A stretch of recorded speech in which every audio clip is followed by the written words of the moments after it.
The air conditioning in Oak Haven Academy hummed with a mechanical indifference that did nothing to cut through the late August heat. Outside the classroom windows, the sun beat down on manicured lawns, but inside room 214, Leora Bennett stood perfectly still, wrapped in a navy blue cardigan that felt like a woolen prison. Her fingers trembled as she adjusted the sleeves for what felt like the 100th time, pulling them down until they covered her wrists completely. The fabric was thick, meant for autumn evenings, not for the sweltering end of summer, but it served its purpose.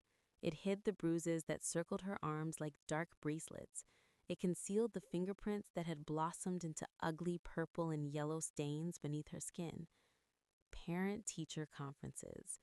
The word usually filled Leora with a quiet pride, a chance to share the small miracles that happen in her classroom every day. Today, they felt like a sentencing. She had practiced her smile in the bathroom mirror that morning, applying concealer with careful, desperate strokes.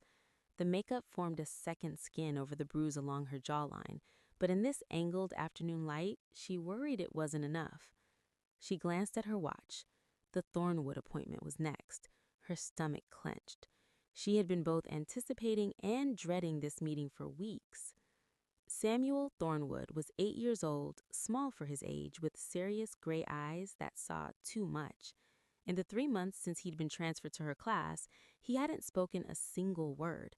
Not to her, not to the other children, not even to the special education aides who came and went with their clipboards and concerned frowns. The previous teachers had filed reports filled with clinical terms: selective mutism, social anxiety disorder, possible cognitive delays. Leora had filed those reports away and started watching. She noticed how Samuel's eyes tracked dust motes dancing in sunbeams with intense focus, how his fingers would tap complex rhythms on his desk when he was thinking, how he recoiled from loud noises but leaned toward the classroom's old record player when she played classical music. She didn't see a broken child. She saw a locked room, and she was determined to find the key. The door to her classroom opened and the air changed. It wasn't a draft, it was a shift in pressure, a sudden, profound stillness that made the hairs on Leora's arms stand up despite the heat. A man filled the doorway. No, that wasn't right. He didn't fill it, he commanded it. He was tall, with a presence that seemed to absorb the light around him. His hair was black as midnight, shot through with strands of silver that spoke of age, not decay. He wore a simple charcoal suit that probably cost more than Leora's entire year's salary, and he carried himself with the unconscious authority of someone who had never once questioned his place of the world. But it was his eyes that caught her breath in her throat. They were the color of winter ice, pale, crystalline, and utterly penetrating. "Miss Bennett?" His voice was quiet, lower than she expected, and it seemed to vibrate through the floorboards. "I am Elias Thornwood. Thank you for seeing me." Leora found her voice somewhere beneath the sudden, inexplicable fear that prickled at her spine. "Of course, Mr. Thornwood. Please come in." She gestured to the small table she'd arranged with Samuel's work carefully displayed. There were math worksheets where he'd solved complex problems in the margins instead of the provided spaces. There were drawings of intricate geometric patterns that showed an understanding of perspective far beyond his years.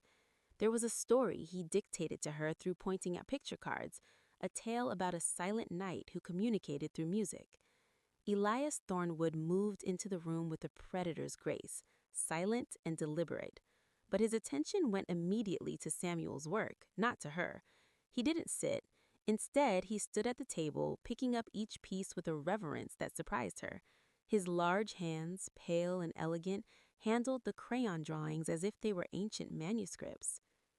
"This," he said finally, holding up Samuel's musical night story, "this is remarkable." Leora felt a flicker of warmth cut through her anxiety. His understanding is remarkable. He just needs different doors open for him. Elias set the paper down carefully and turned to face her. His ice blue eyes swept over her, and Leora instinctively crossed her arms, tugging her cardigan tighter. "You've made more progress with him in 3 months than specialists made in 3 years, he said, his voice holding no inflection, just simple fact. How? It's not about forcing him to speak, it's about finding other ways for him to communicate. Music, art, mathematics. His mind works in patterns most people don't recognize. I'm just learning to see in his language. Elias was quiet for a long moment, his gaze moving between her face and the work on the table.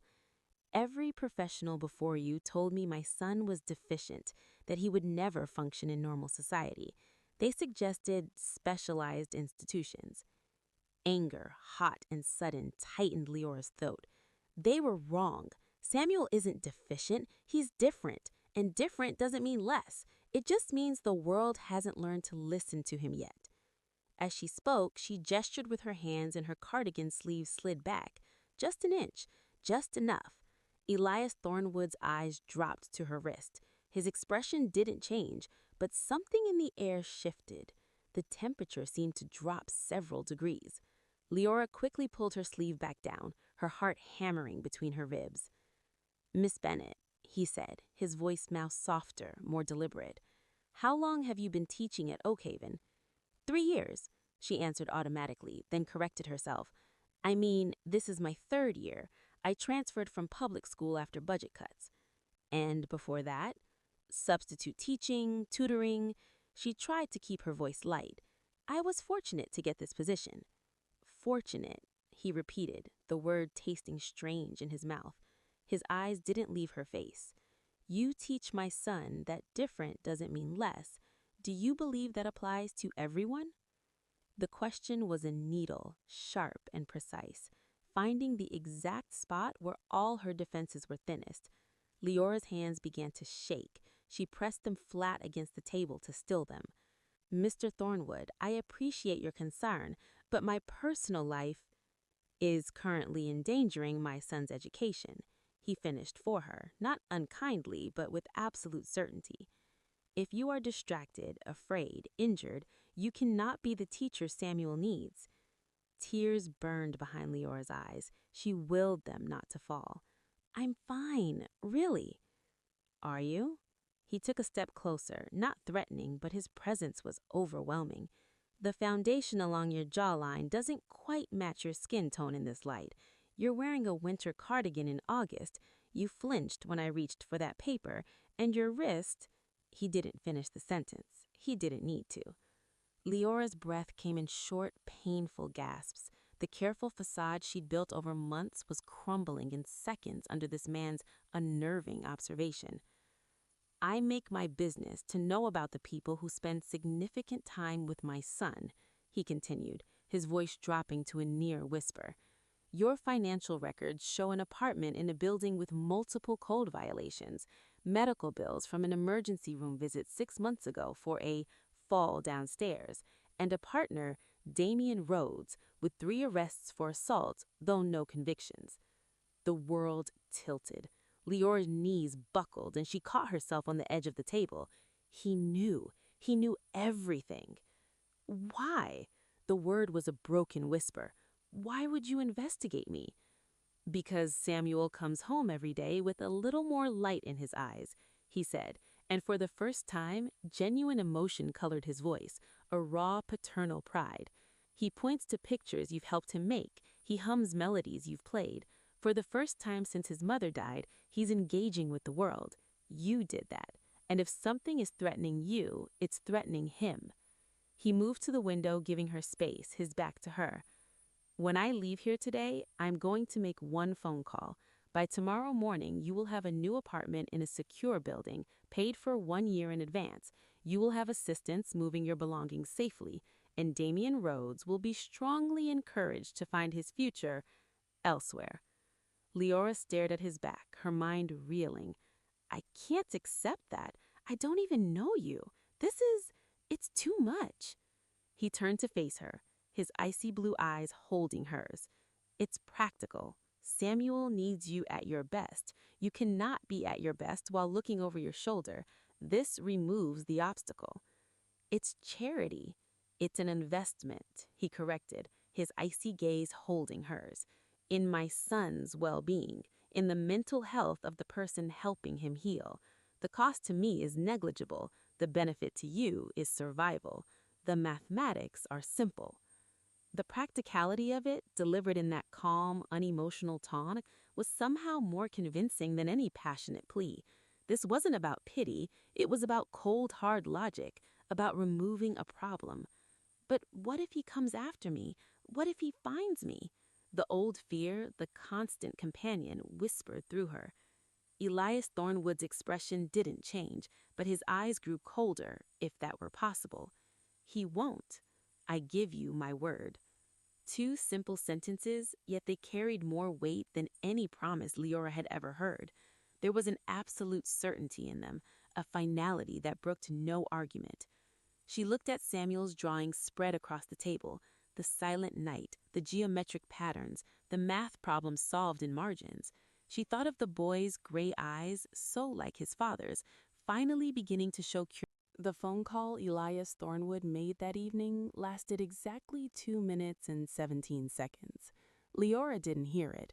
She was sitting in her crumbling apartment, staring at a crack in the ceiling that had grown wider over the summer, listening to the sounds of the city through thin walls and wondering if she had lost her mind. She didn't know that Elias returned to Thornwood Manor, a Gothic stone fortress on the city's highest hill, and dismissed his staff for the evening. She didn't know he stood in his study, a room lined with books older than the country itself, and looked out over the glittering city below as night fell. She certainly didn't know about the file that appeared on his desk precisely 30 minutes after he'd left Oakhaven Academy, a simple manila folder containing everything there was to know about Damian Rhodes. Not just the public records, the arrests that never stuck, the complaints from neighbors that were dismissed, the protective orders that were violated, but private details, bank accounts with suspicious withdrawals, phone records showing calls to known criminals, photographs of 2 previous girlfriends, both with injuries similar to Leora's. Elias Thornwood didn't read the entire file. He didn't need to. The pattern was clear, the threat obvious. He picked up a phone that was a direct line, no dial tone, just waiting silence. "This is Elias Thornwood," he said into the receiver, his voice devoid of the careful neutrality he'd used with Leora. Now it was pure winter, sharp and lethal. "I need you to deliver a message to Damian Rhodes at 284 Crescent Avenue, apartment 3B. Make it clear he has until sunrise to be on a bus heading west. Make it equally clear what happens if he refuses or if he ever returns to this city." He listened for a moment to the response on the other end, then added, "No permanent damage, unless he forces the issue." He hung up without waiting for confirmation. The order had been given, it would be carried out. Meanwhile, Leora was packing, or trying to. Her hands wouldn't stop shaking. Every sound from the hallway made her jump. Footsteps, a door closing, laughter. Damien was supposed to be working the night shift at the warehouse, but his schedule was as unreliable as his temper. She filled a single suitcase with her most essential belongings. It wasn't difficult. She owned little of value. Some clothes, a few books, the small wooden music box her grandmother had given her, a folder of teaching materials and photographs of her parents, both gone now. The rest, the second-hand furniture, the chipped dishes, the life she'd built around fear, could stay. A text message chimed on her phone at exactly 9 p.m. An address, 7 Willow Lane, and a single sentence, "Security will arrive at 8 a.m. Do not be here." Willow Lane. Leora knew it. It was in the old historic district, a street of renovated carriage houses and cottages behind stone walls. Safe, quiet, the opposite of everything she'd known for the past 2 years. She didn't sleep that night. She sat on her suitcase in the dark living room, listening. At 2 a.m., she heard footsteps coming up the stairs. Heavy, familiar footsteps. Damien's key scratched in the lock. Her heart seized. He wasn't supposed to be home until morning. The door swung open, and Damian Rhodes filled the doorway. He was a big man, made larger by his perpetual anger. His eyes, bloodshot and unfocused, scanned the dark room and landed on her, sitting with her suitcase.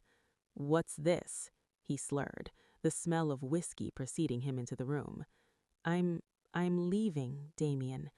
He laughed, a short, ugly sound. Leaving? With what money? Going where? He going someplace better? He took another step, and Leora retreated until her back hit the wall. You're not going anywhere, Leah. You belong here, with me. He reached for her, his hand closing around her arm exactly where the bruises were darkest. Leora cried out, more from surprise than pain. And then the knock came. 3 sharp, precise raps on the apartment door. Damien froze, his grip tightening. Who the hell is that at this hour? The knocking came again, insistent, authoritative. Probably your damn landlord, Damien muttered, releasing her arm. I told him I'd have the rent tomorrow. He stopped to the door and yanked it open. What? 2 men stood in the hallway. They were dressed in identical dark suits, crisp and expensive. They were both pale, both unnaturally still. Their eyes reflected the dim hallway light in a way that made Damien take an involuntary step back. Damien Rhodes? The one on the left asked. His voice was flat, emotionless. Yeah, who are you? We have a message for you, said the man on the right, from Mr. Thornwood. Damien's bravado faltered. Thornwood? What's that old— Pack a bag, the first man interrupted. Take the 5:15 Greyhound bus to Chicago. Do not return to this city. Do not contact Leora Bennett again. These are not suggestions. Damien's face flushed with anger. You listen to me, you pale-faced freaks. He never finished the sentence. The man on the right moved. Not a blur, not a dramatic show of speed, just an efficient, impossible motion. One moment he was in the hallway, the next he was inside the apartment, his hand on Damien's throat, pressing him against the wall without apparent effort. We will not repeat ourselves, the man said, his face inches from Damien's. The bus, Chicago, never return. Do you understand? Damien's eyes bulged. He tried to speak, to curse, but only a choked gasp emerged. He nodded frantically. The man released him, and Damien slumped to the floor, coughing. He looked up at Leora, and for the first time since she'd known him, she saw real fear in his eyes. What did you do? Who are you mixed up with? Leora didn't answer. She picked up her suitcase, stepped over him where he sat on the floor, and walked out of the apartment. She didn't look back. She walked down 3 flights of stairs, through the grimy lobby, and out into the night. She didn't have a plan. She just knew she couldn't stay. She walked for blocks, her wheels clattering on the sidewalk, until she found an all-night diner.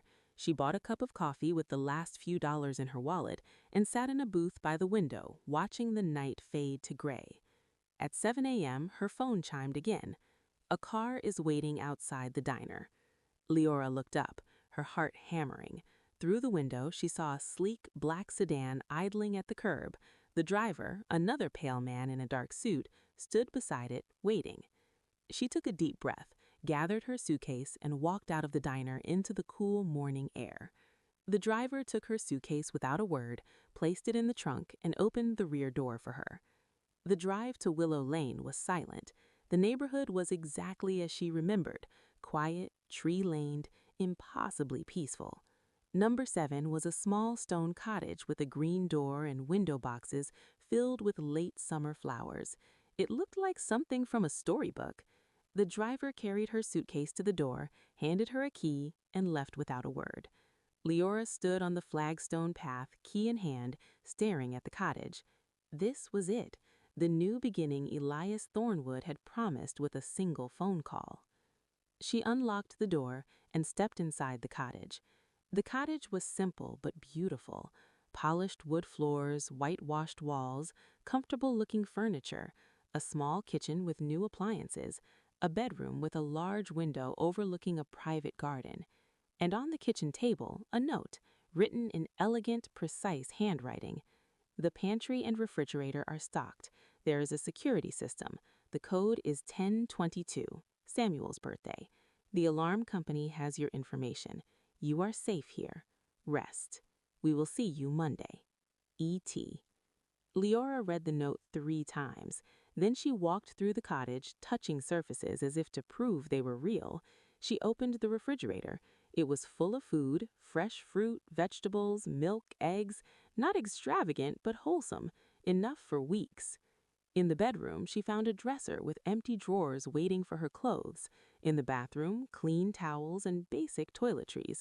Everything was provided, but nothing felt lavish or condescending. It felt considered. She unpacked her single suitcase, which took less than 10 minutes. Then she stood in the middle of the living room, utterly at a loss. For the first time in years, she had nowhere she needed to be, no one she needed to appease, no threat hanging over her. The silence was profound. Not the tense silence of waiting for a key in the lock, but a peaceful, empty silence. Leora Bennett sank on the sofa, buried her face in her hands, and wept. Not the desperate, frightened tears of the classroom, but deep, healing sobs that shook her entire body. She cried for the woman she'd been, for the fear she'd lived with, for the loneliness she'd endured, and she cried from the sheer, overwhelming relief of being safe. When the tears finally subsided, exhausted, she curled up on the sofa and fell into the first deep, dreamless sleep she'd had in years.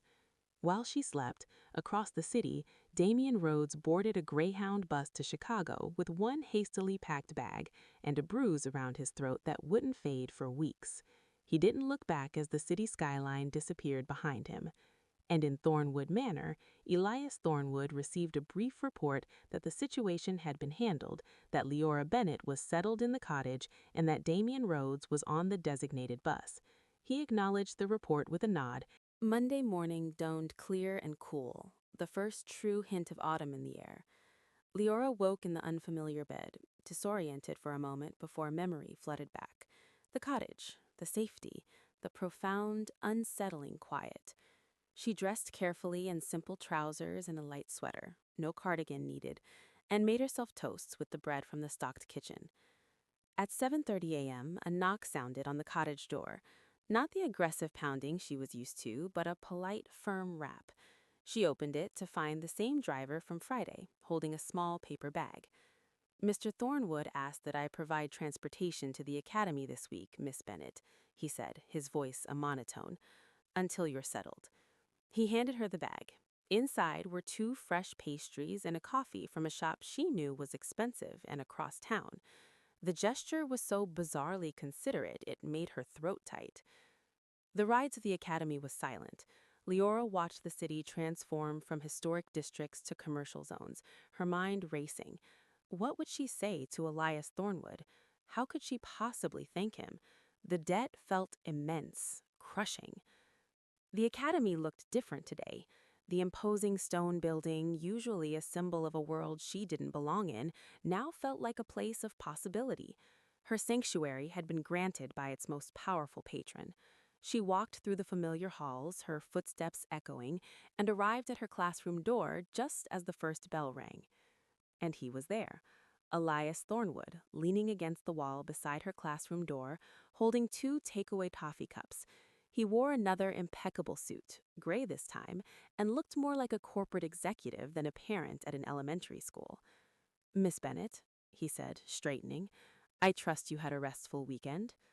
The normalcy of the question, after everything, was almost laughable. "Yes, Mr. Thornwood. Thank you. The cottage is perfect." He nodded, offering me one of the coffees. Black, as I observed you take it at faculty meetings. Another observation, filed away and acted upon. It should have been creepy. Instead, it felt oddly protective. "How is Samuel?" she asked, accepting the cup, needing to steer the conversation to professional ground. "He asked about you yesterday," Elias said, a flicker of something, surprise, pleasure, in his icy eyes. Not with words. He pointed to a picture he'd drawn at home, one of his geometric patterns, and then pointed to the front door. My housekeeper interpreted it as him wondering when you would return. A warm glow spread through Leora's chest, momentarily overriding her anxiety. "I'm glad. He's making connections." "He is, because of you." Elias studied her face, his gaze clinical. "The bruise on your jaw is fading. You slept better." It wasn't a question. "I did." Good. He took a sip of his own coffee. The security system. You've set the code. 10:22, Samuel's birthday. She remembered the note. Correct. The monitoring service is discreet but thorough. You need only press the panic button on the key fob if you feel threatened. Ever. The final word held absolute weight. Students began to trickle into the hallway, casting curious glances at the imposing man talking with their teacher. Elias seemed oblivious to their attention. She gestured to her classroom door. Of course. He stepped aside. I'll be collecting Samuel at 3, if you have a moment then. He didn't wait for an answer, simply turned and walked down the hall, a dark figure moving with quiet authority through the stream of chattering children. The school day passed in a surreal blur. Leora taught her lessons, her body thrumming with a strange new energy that wasn't fueled by adrenaline or fear. It was focus. For the first time in years, her mind wasn't partitioned, a fraction of it always listening, always calculating risk. The whole of her was present for her students. Samuel arrived, escorted by a quiet aide. His gray eyes met Leora's, and he did something he'd never done before. He offered a tiny, almost imperceptible nod, a recognition, a greeting. It was a seismic shift. During music time, when she put on Vivaldi's Spring, Samuel didn't just listen. He moved the large pad of paper on the floor and began to draw, his markers moving in sweeping arcs that seemed to dance with the music. He was translating sound into color and shape. Leora watched, her heart swelling. This was the breakthrough she'd been working toward for months.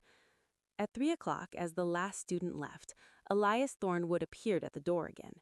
Samuel ran to him, not with a child's exuberance, but with a steady purpose. He held up his drawing, a vibrant explosion of green and gold swirls. Elias took it, examining it with the same intensity he'd shown the work in her classroom. "This is the music?" he asked Samuel. "The Vivaldi?" Samuel nodded, pointing from the drawing to the still-playing record, then to his own chest. "He feels it here," Leora interpreted softly. "The music. And this is what it looks like to him." Elias looked from his son's face to the drawing, and for a breathtaking second, his icy composure cracked. Raw, paternal wonder shone through. He knelt, bringing himself to Samuel's eye level. "It's beautiful, son. Thank you for showing me." The moment was intimate, profound. Leora felt like an intruder. She busied herself with stacking chairs. "Miss Bennett?" Elias' voice made her turn. He had straightened up, Samuel's hand in his. "A question. The school board is cutting the special education budget, eliminating the enrichment programs that include music and art therapy." Leora's blood ran cold. "What? When?" "The vote is next week. It's not public yet." "But those programs are essential for Samuel, for so many children." "I am aware." His tone was dry. "I wish to endow the program, permanently, a trust that cannot be cut by future boards. But I require the headmaster to formally request the funding, and he is hesitant to appear being soliciting from a parent with a child in the program." Leora's mind raced. "It's an ethics concern." "It is a cowardice concern," he corrected, though not unkindly. "He fears the appearance of favoritism." "And you're telling me because you have credibility. You are the teacher who has achieved results where others have failed. If you were to express concern about the cuts to the headmaster, and perhaps mention that you'd heard a patron might be interested in funding such initiatives," he let the suggestion hang in the air. He was asking her to be a conduit, to use her hard-won credibility to save the program. It was political, it was manipulative, and it was utterly necessary. "You're wanting me to lobby for my own job," she said slowly. "You're wanting you to advocate for your students. The outcome benefits you, yes, but it benefits Samuel more, and every child who comes after him." He was right. It was the same cold logic he'd used about the cottage. Remove the obstacle, ensure the desired outcome. "I'll speak to Headmaster Vance tomorrow," she said. Elias nodded. "Thank you." He looked down at Samuel, then back at her. "You should know, Damian Rhodes arrived in Chicago yesterday afternoon. He has already contacted an old acquaintance there for a job. He will not be returning. The information was delivered as a fact, a settled matter. Leora felt the last tight knot of fear in her stomach loosen. Can you be sure? For the first time, Elias Thornwood's lips curved into something that wasn't quite a smile, but held a trace of dark amusement, because the message he received was very, very clear. He didn't elaborate. He didn't need to. The certainty in his voice was complete. He turned to leave, Samuel's hand still in his. At the door, Samuel looked back at Leora. He didn't smile, but his eyes held a new light, a quiet contentment. Then he reached into his pocket, pulled out a small, smooth river stone, walked back, and placed it carefully on Leora's desk. A gift, a token. Then they were gone. Leora picked up the stone. It was cool and solid in her palm. She looked around her empty classroom, at the drawings on the walls, at the music still spinning silently on the record player. She was safe. Her student was flourishing. A program that could change lives was within her power to save. One phone call had started this, but now it was in her hands. The fear was gone. In its place was a formidable, unfamiliar feeling. Agency. She had power now, too. The power of her position, her results, her voice. She placed Samuel's stone on her desk where she could see it, a paperweight for the lesson plans she would write, the report she would draft for Headmaster Vance, the future she would help build.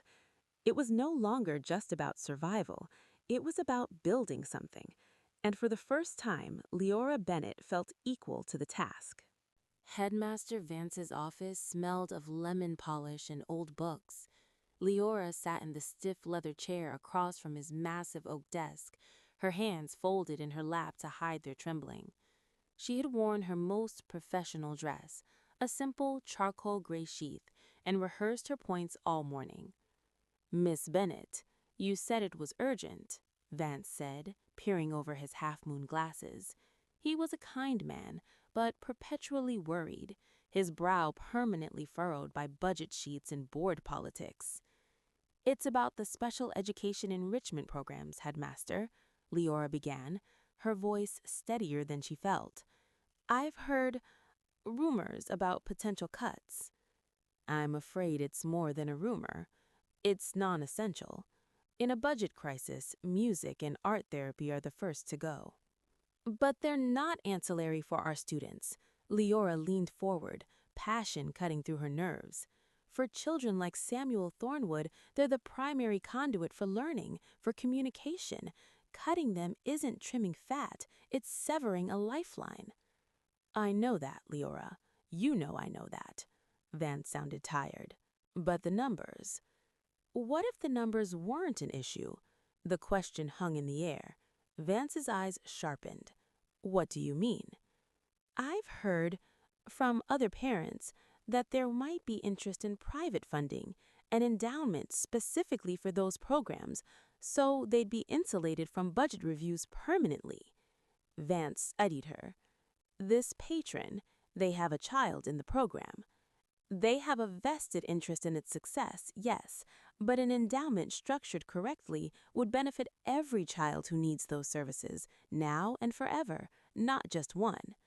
Vance was silent for a long minute, turning a pen over in his fingers. "The ethics are about transparency," Leora finished. "The proposal would go before the full board. The funding would be a matter of public record.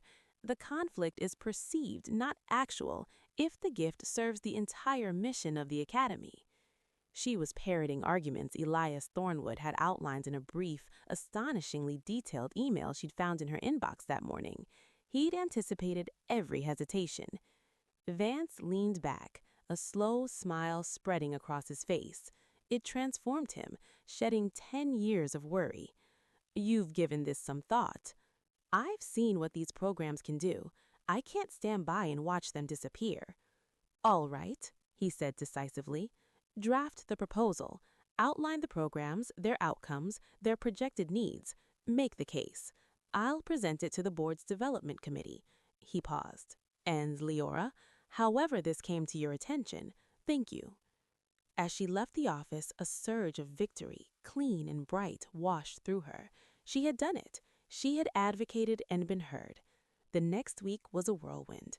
Between teaching, she spent evenings at her kitchen table surrounded by research papers, outcome data, and curriculum plans. Elias Thornwood, true to his word, remained in the background, but resources appeared. A bound report on the neurological benefits of music therapy for nonverbal children was delivered to her mailbox. A contact at the university's education department, an expert in grant writing, offered consultation. She wasn't naive. She knew Elias was orchestrating much of this, but he was allowing her to be the face of it, to own the work. It was a gift more valuable than the cottage, the restoration of her competence. She saw him only in passing, dropping off Samuel, collecting him. He would nod, sometimes ask a single, precise question about the proposal's progress. His demeanor was always cool, professional, but she noticed things. He never asked about Damien again. He never referenced the bruises or the cardigan. He treated her with a respect that assumed strength, not victimhood. It was rebuilding her, brick by brick. One Thursday, she stayed late to finish the financial projections. The academy was dark and silent. As she gathered her things, a noise from the hallway made her jump. A soft scuff, then silence. Old fears ingrained deep surged. Her hands went to her bag, searching for the key fob with its panic button. "Miss Bennet?" Elias Thornwood's voice came from the doorway. He stood there, still in his suit, looking out of place in the empty school. "Mr. Thornwood, you startled me." Her heart was still racing. "My apologies. I saw the light." Samuel forgot his sketchbook. He held up the familiar green book. "You're here late." "So are you." The retort slipped out before she could stop it. A faint, almost imperceptible eyebrow raise. "Touché." He stepped into the room, his eyes scanning her organized chaos of papers. "The proposal?" "Nearly done. Headmaster Vance is presenting it to the development committee next Tuesday." "Good." He didn't approach her desk, but his presence seemed to fill the room. "You should not walk home alone in the dark." "I was going to call a car." "I'll drive you." It wasn't an offer. "That's not necessary. It is late, and while the immediate threat is gone, the city holds others." His tone broke no argument. "Gather your things." The ride to Willow Lane was quiet. Samuel's sketchbook lay on the back seat. The car was luxurious, smelling of leather and something faintly clean like frost. "You've done exceptional work," Elias said suddenly, breaking the silence.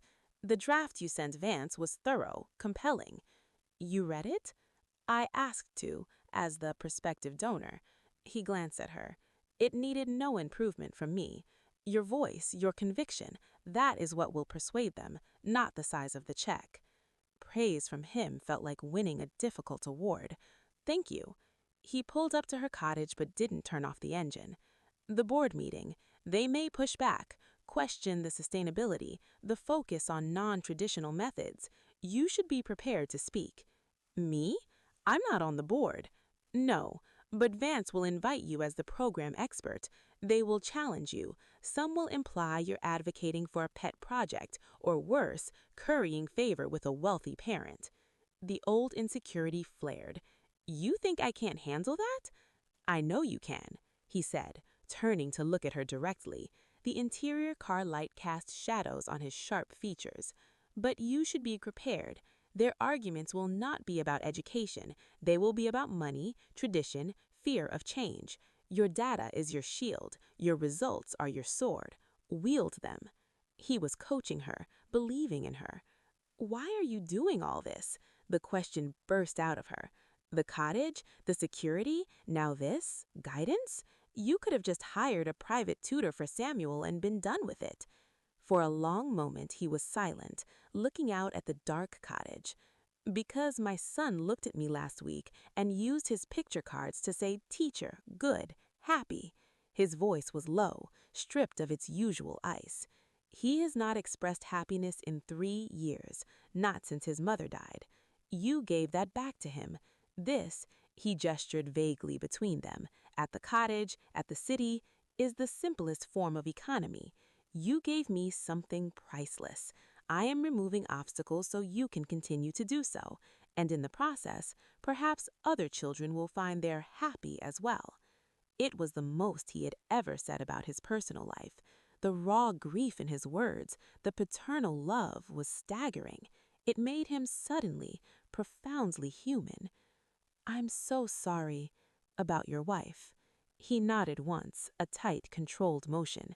Thank you. He gathered himself, the cool mask slipping back into place. Be ready for Tuesday, Miss Bennet.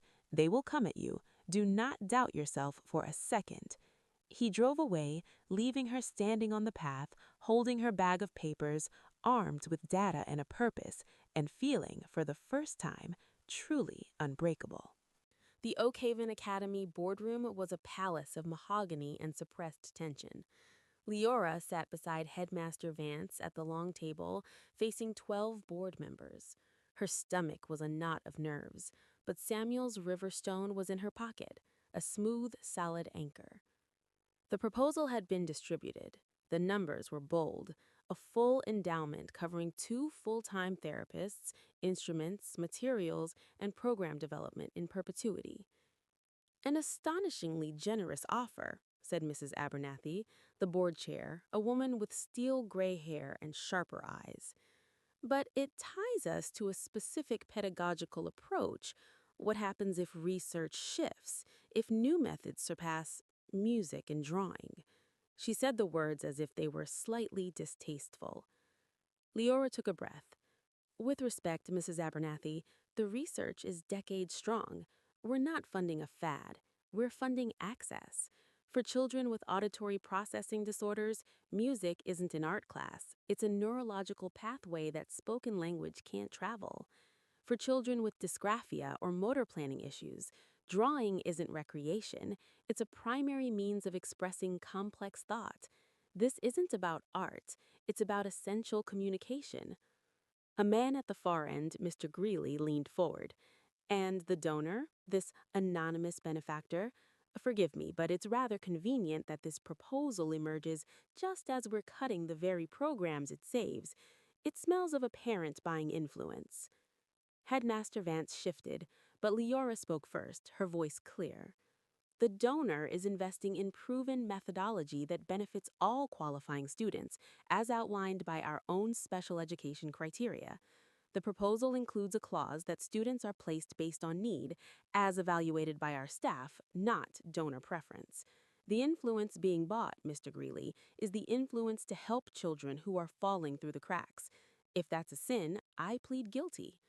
A few board members hid smiles. Greeley's face tightened. And what of the focus? Asked another member. We're an academy of academic rigor. Should we not concentrate our resources on literacy and numeracy for these children, not doodling? The condescension was a hot spark in Leora's chest.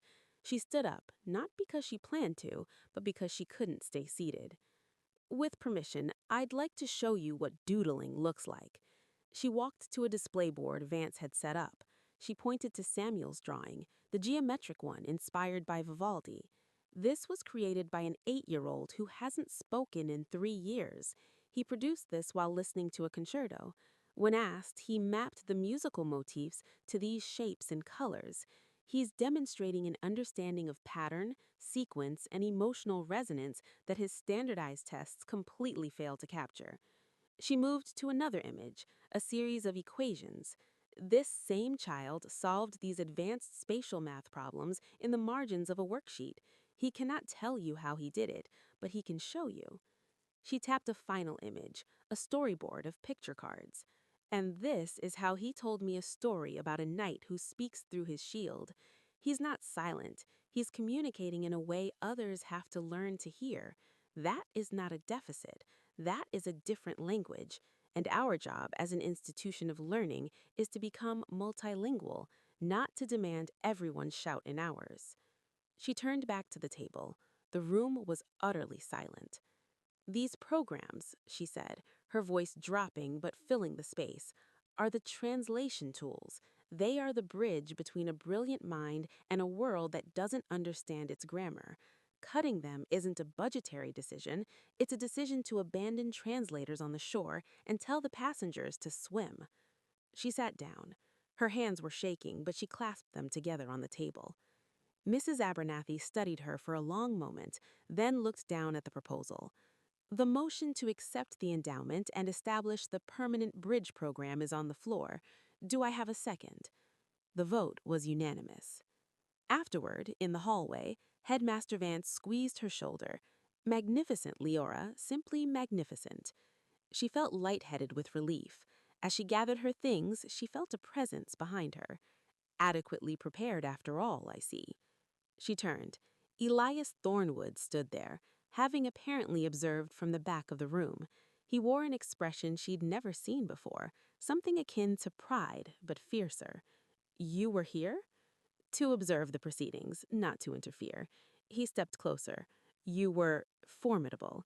They did not come at you with data, so you dismantled them with principle, a sound strategy. Thank you. She was breathless, the adrenaline still coursing through her. The program will begin next semester. Vance will ask you to help hire the therapists. Your responsibilities will increase. I hope so. He nodded. Samuel has another drawing for you. He insisted I bring it. He handed her a folded paper. She opened it. It was a drawing of two figures. One was tall and black, like a shadow with icy dots for eyes. The other was smaller, drawn in warm and yellow and brown, with lines radiating from it like light. Between them was a small gray figure, and from the gray figure to both others stretched bright, connecting lines of gold. At the bottom, in shaky block letters Samuel must have painstakingly copied, were the words, "My teacher, my dad, me, together." Leora's vision blurred. It was a family portrait, his family, and he had included her. She looked up at Elias. He had seen the drawing. His face was an unreadable mask, but his eyes held a storm of emotion. He's never drawn people before, Elias said quietly, his voice thick. He's drawing connections, Leora whispered. That's what he sees. Elias Thornwood, the vampire king who commanded shadows and made men flee cities with a phone call, looked utterly disarmed by a child's crayon drawing. He cleared his throat, the mask resettling. He wishes you to come to dinner on Friday at the Manor to celebrate the program. It was an invitation, a crossing of a threshold. I'd be honored. 7 o'clock, the car will collect you. He gave her one last, inscrutable look, then turned and walked away, his footsteps echoing in the now empty hall. Leora looked down at the drawing again, at the golden lines connecting the three figures. Together. She was no longer just Samuel's teacher. She was being drawn into their orbit, into the complex, guarded world of the Thornwoods. The thought should have terrified her. Instead, holding the paper that proved she was seen, that she belonged in someone's picture, it felt like the most natural next step in the world. The car that collected Leora on Friday evening was not the same sedan. It was a longer, silent vehicle that seemed to absorb the city's noise. As they climbed the hill toward the highest point in the city, the urban glow fell away, replaced by the deep shadows of ancient trees and the occasional glimpse of a stone wall. Thornwood Manor wasn't merely a large house, it was a fortress of dark granite, all sharp angles and narrow windows, silhouetted against the twilight sky. It looked less like a home and more like a place where history had been sealed away. As the iron gates swung open without a sound, Leora's newfound confidence wavered. This was a different world. The car stopped before massive double doors of black oak. Before she could reach for the handle, the driver, a different pale, silent man, had opened her door. A woman stood on the steps, not Elias, but someone who shared his unnatural stillness. She was perhaps 50, with severe features and hair swept into a tight bun. Miss Bennet, I am Mrs. Finch, the housekeeper. Mr. Thornwood and Samuel are awaiting you in the conservatory. Please follow me. The interior was exactly as imposing as the exterior. Vast halls with vaulted ceilings, stone floors covered in runners of deep burgundy, portraits of stern-faced ancestors with pale eyes that seemed to track her progress. The air was cool, smelling of wood smoke, beeswax, and something else, something old and dry, like the air in a deep library. But as Mrs. Finch led her through a series of arches, the atmosphere changed. They entered a long, glass-walled room filled with plants. It was humid and alive, a jungle under glass. Orchids dripped from branches, ferns unfurled in massive pots, and the sound of trickling water came from a small stone fountain. In the center of this lushness, at a wrought iron table set for three, sat Elias and Samuel. Elias stood as she entered. He wore dark trousers and a simple black sweater, looking less like a corporate titan and more like a scholar in his private retreat. Samuel was beside him, wearing a small button-down shirt, his gray eyes fixed on Leora with quiet intensity. "Miss Bennet, welcome." Elias's voice was softer here, absorbed by the foliage. "Thank you for inviting me." She approached the table. "This room is incredible." "It was my wife's," he said simply. "She was a botanist. She preferred life to stone." The admission was stark, offering a glimpse into the grief that shaped this house.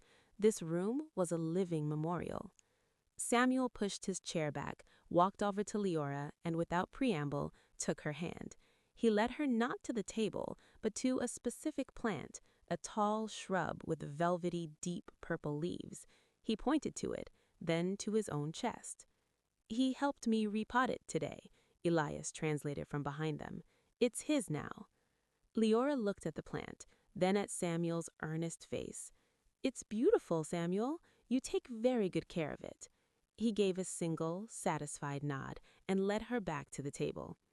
Dinner was not served by a parade of staff. Mrs. Finch brought in dishes, a roasted vegetable tart, a salad with edible flowers, a crusty bread, and then disappeared. The intimacy was startling. The conversation was stilted at first. Elias asked polite questions about the final logistics of the bridge program. Samuel listened, eating with careful precision, his gaze flicking between the adults. Then Elias did something unexpected. He asked her opinion, not as a teacher, but as someone who understood systems. "The academy's governance structure is antiquated. The board is reactive, not visionary. If you were to redesign it, where would you start?" It was a test, but not a cruel one, a genuine inquiry. Leora, thinking of the dismissive Mr. Greeley, answered carefully. "With term limits and with required seats for educators, not just donors. Vision comes from the people in the classrooms, not just from the people balancing the books." A flicker of approval in his eyes. A sound perspective. As they ate a dessert of poached pears, Samuel, who had been unusually still, suddenly pushed his plate aside. He pulled a small, flat box from under his chair and placed it in front of Leora. She looked at Elias, who gave a slight, bemused shrug. "He has been secretive about that all afternoon." Leora opened the box. Inside, on a bed of moss, was a pendant. Not expensive jewelry, but a beautiful, natural piece. A slice of agate, polished smooth, striated with layers of amber, brown, and deep blue. It was hung on a simple leather cord. "Samuel found that stone in the river garden months ago," Elias said, his voice oddly tight. "He insisted on having it polished and drilled. He chose the cord." Samuel pointed to the agate's layers, then made a sweeping gesture that took in Leora, himself, and his father. A story in layers, a history, a connection. Tears pricked Leora's eyes. It was the most thoughtful gift she had ever received. "Samuel," she breathed, "it's perfect. Thank you." She put it on immediately. The stone lay cool against her collarbone. Samuel's expression didn't change, but his shoulders relaxed. He had communicated. He had been understood. After dinner, Samuel began to yawn. Elias placed a hand on his shoulder. "Time for bed, son." To Leora's surprise, Samuel walked to her and, hesitantly, wrapped his arms around her waist in a brief, tight hug before following Mrs. Finch, who had appeared soundlessly up a doorway.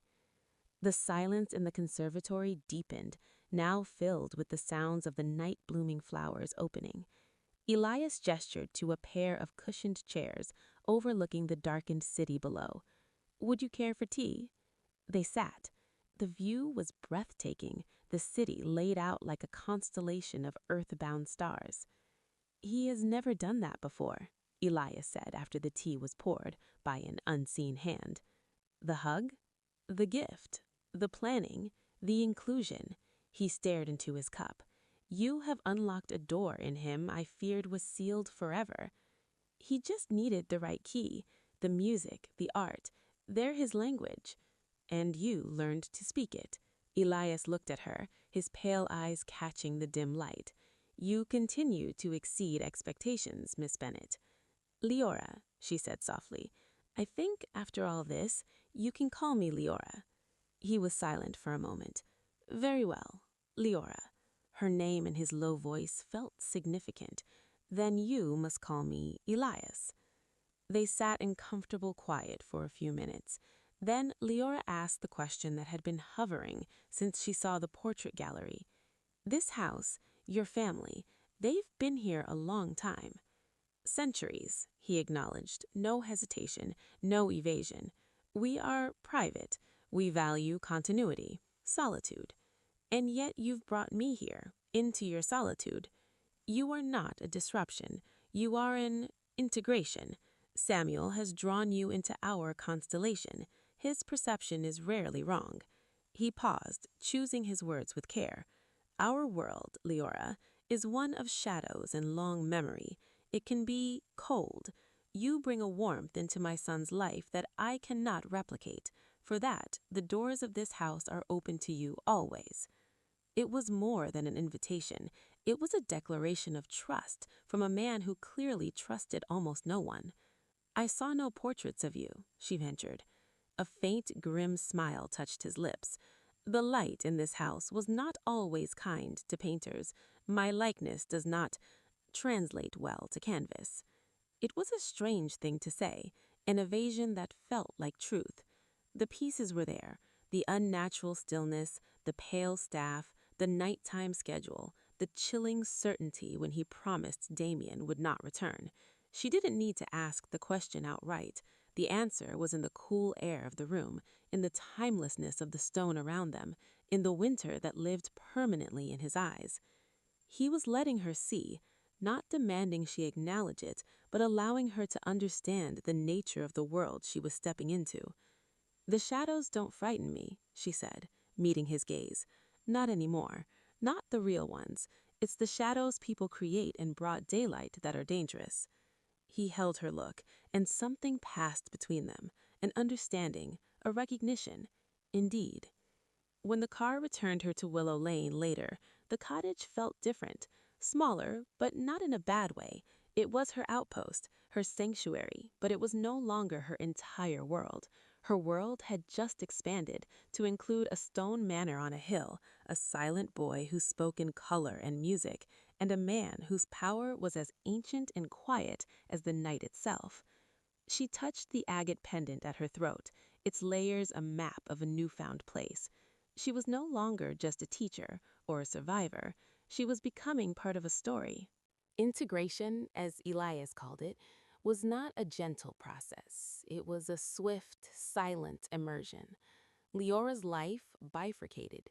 By day, she was Miss Bennet, shepherding the final, triumphant preparations for the bridge program showcase. By night, and on weekends, she became a fixture at Thornwood Manor. Her access was unrestricted. A sleek, silent car would appear when she texted a single word, "ready," and whisk her up the hill. Sometimes it was for Samuel, music lessons that evolved into composing simple duets, art sessions where they painted the same subject from different vantages, silent walks in the river garden where Samuel would point to geological strata in the cliffs, then to the layers of her pendant. His trust was absolute, his progress a quiet, radiant thing. Other times it was for Elias. These encounters were different, charged, intellectual, a dance on the edge of something profound. They would talk in the conservatory or in his vast book-lined study, a room that smelled of old paper and sandalwood. He asked for her perspectives on educational reform, on Renaissance art, on the psychology of belonging. He listened with an intensity that was almost unnerving, as if he were cataloging not just her ideas, but the very patterns of her mind. He offered pieces of himself in return, not his history, not directly, but its echoes. He spoke of the weight of centuries, of watching cities rise and fall from this hill, of the necessity of discretion. "We are curators, Leora," he said one evening, his fingers tracing the spine of a 15th century folio.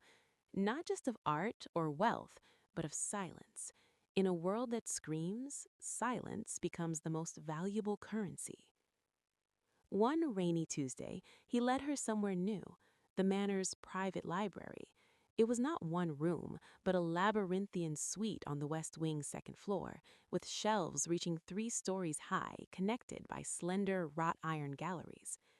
The air was frigid, kept so for the preservation of the texts. "The Academy's collection is a pamphlet compared to this," he said, his voice a low hum in the quiet. "Some of these have no counterparts anywhere else in the world." He was showing her a breathtakingly illuminated herbal, its colors still vivid after 500 years, when Leora felt it, a prickle on the back of her neck, a sense of being watched that was different from Elias's gaze. She looked up, scanning the shadowy galleries. There, a figure, barely more than a deeper shade of shadow, standing perfectly still by a column on the third level. It was tall, gaunt, dressed in archaic dark clothing. Its face was pale and indistinct, but she felt the weight of its attention. It was not hostile. It was assessing. Elias, following her gaze, went very still. "Ah, you perceive him. Who is he?" "A librarian of sorts. He's been with the collection since it was begun." His tone was matter-of-fact. "He does not care for many visitors. Your presence has been noted." The figure gave no sign of acknowledgement, but after a moment it turned and melted into the darkness between the stacks, silent as a breath. "Your world," Leora said, her heart pounding, not with fear, but with the sheer reality of it, "is very literal about its shadows." Elias's lips quirked. "We have few illusions here. What you see is what is. It is simpler that way." He was allowing her to see the Manor's true ecosystem, the pale, efficient staff who moved like ghosts, the other, older presences that inhabited the stone, the profound, watchful quiet that was not emptiness, but a different kind of fullness. She was being vetted not just by Elias, but by the very house. The night of the Bridge Program Showcase arrived in a flurry of nerves and glitter. The Academy's Great Hall was transformed. Student artwork, vibrant, chaotic, emotional, covered the walls. A small stage was set up for musical performances. The air buzzed with the pride of children who had been seen for the first time, and the subdued awe of parents and donors. Leora, in a simple emerald green dress, her agate pendant at her throat, was everywhere at once, calming a panicked flutist, directing guests to the silent auction, smiling until her cheeks ached. She was the public architect of this success, but her eyes kept straying to the entrance. They arrived just as the formal presentations began. Elias, in a flawlessly tailored charcoal suit, looked less like he was attending a school function and more like a sovereign reviewing his domain. Samuel stood beside him, wearing a miniature version of his father's suit, his hair neatly combed. He held a flat portfolio. Their entrance caused a ripple. A hush fell over a section of the crowd, followed by a surge of whispered speculation. Elias ignored it all, his pale gaze finding Leora instantly. He gave her a single, slow nod. The highlight was Samuel's piece. When it was his turn, he didn't perform music. He walked to the center of the stage, opened his portfolio, and revealed a large, intricate drawing. He held it up for the audience. It was a masterpiece of detail, a detailed, loving rendering of the conservatory at Thornwood, with its lush plants and stone fountain. In the center, at the wrought iron table, were three stylized but unmistakable figures: a tall man with silver at his temples, a boy with focused gray eyes, and a woman with a kind smile and a pendant around her neck. The boy's hand was extended, placing the pendant around the woman's neck. Above them, the glass ceiling showed not the sky, but a swirling, beautiful pattern of musical notes and color wheels. The title, written in Samuel's precise block letters at the bottom, Integration. The room was utterly silent for a moment, then erupted in sincere, thunderous applause. Parents who had only known the Thornwoods as mythic recluses saw a father and son connected through art. Teachers saw a breakthrough. Leora's eyes filled with tears. She saw the truth. Samuel had not just drawn a scene, he had publicly declared her place. He had told their story. After the applause, Samuel stepped down, walked straight past his father, and handed the drawing to Leora. The gesture was unmistakable. It was hers. Mr. Greeley, the dismissive board member, sidled up to Elias, oozing false camaraderie. "A remarkable turnaround, Mr. Thornwood. Your investment has clearly paid dividends." Elias turned his head, just slightly. His expression didn't change, but the temperature around them seemed to drop. "It was never an investment, Greeley. It was an act of faith in Miss Bennet, something your board lacked the vision to have." His voice was soft, but it carried a finality that made Greeley blanch and retreat. Later, as the crowd thinned, Elias found Leora by the refreshment table. "He has never shared his art publicly," Elias said. "You have given him a voice, and he has used it to proclaim your importance. There is no going back from that." "I don't want to go back," she said, clutching the drawing. "Good."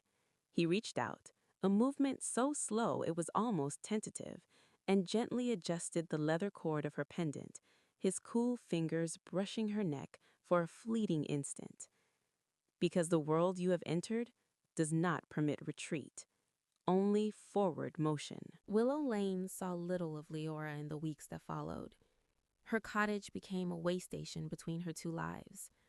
The Thornwood world was not without its challenges. She learned to navigate the silent judgments of Mrs. Finch, the eerie awareness of the manor's other inhabitants, the crushing weight of its history. One evening, she found Samuel in the music room, not playing, but staring at a family portrait on the wall. It was modern, a photograph. A younger Elias, his wintry eyes somehow softer.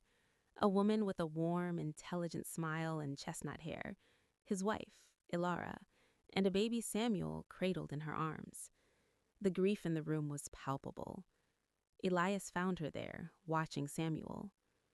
"He asks no questions about her," Elias said, his voice hollow. "He was too young when the accident took her. He has only the silence I have given him." "Maybe he doesn't need questions," Leora offered softly. "Maybe he just needs to know it's okay to miss her, that you miss her too." Elias looked at her, a crack appearing in his marble composure. For a moment, he looked not ancient, but simply terribly tired. "I have forgotten how to speak of some things. The words have fossilized." "Then don't speak," Leora said. She walked to the piano, sat beside Samuel, and began to play a simple, melancholy melody. After a moment, Samuel joined in, adding a hesitant harmony. It was a song of loss, but also of memory. Elias stood in the doorway, a statue coming to life. He did not speak, but he listened, and in his eyes, Leora saw a thaw, the first fragile melt of a perpetual winter. Later that night, after Samuel was in bed, Elias met her in the grand hall as she prepared to leave. The first true frost of autumn silvered the world outside the windows. "You are changing the chemistry of this house, Leora. You are altering its very atmosphere. It has been stone and memory for so long. You remind it what warmth feels like." He stepped closer. The hall was vast, cold, lit only by moonlight streaming through the tall windows. I made you a promise that the doors of this house were open to you. I wish to amend that offer. He paused, his gaze holding hers with gravitational force. Do not return to your cottage tonight. Stay, not as a guest. There is a wing that can be yours, a suite of rooms that have been waiting for light, for life. It was more than an invitation to stay over. It was an invitation to cross the final threshold, to cross from visitor to inhabitant, to fully enter the story of stone and shadow. Leora looked out at the frost-glazed gardens, then back at the man who was both a benefactor and a mystery, a king of shadows offering her a place at his side. She thought of Samuel's drawing, of the pendant that lay warm against her skin, of the cold, empty cottage on Willow Lane. The warmth here was complex, fraught with history and strangeness, but it was real. It was a hearth fire in a vast, dark hall. She took a deep breath, the air cold and clean in her lungs. Show me the rooms, she said. The rooms were in the east wing, overlooking the river garden. They were not the cold, formal chambers she had expected. Though grand in scale, high ceilings, a marble fireplace, tall windows, they felt dormant rather than dead. The furniture was shrouded in dust sheets, but the air held no mustiness, only the clean, dry scent of disuse.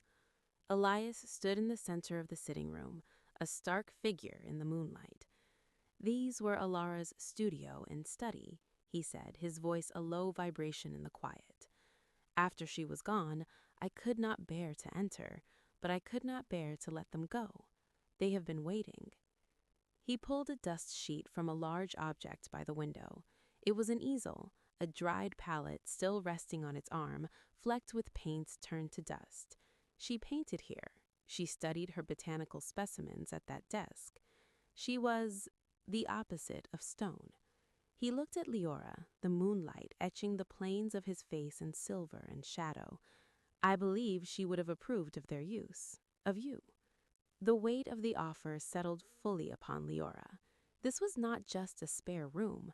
It was a sacred space, the heart of the family's grief and love. To accept was to weave herself into the deepest, most tender part of their tapestry.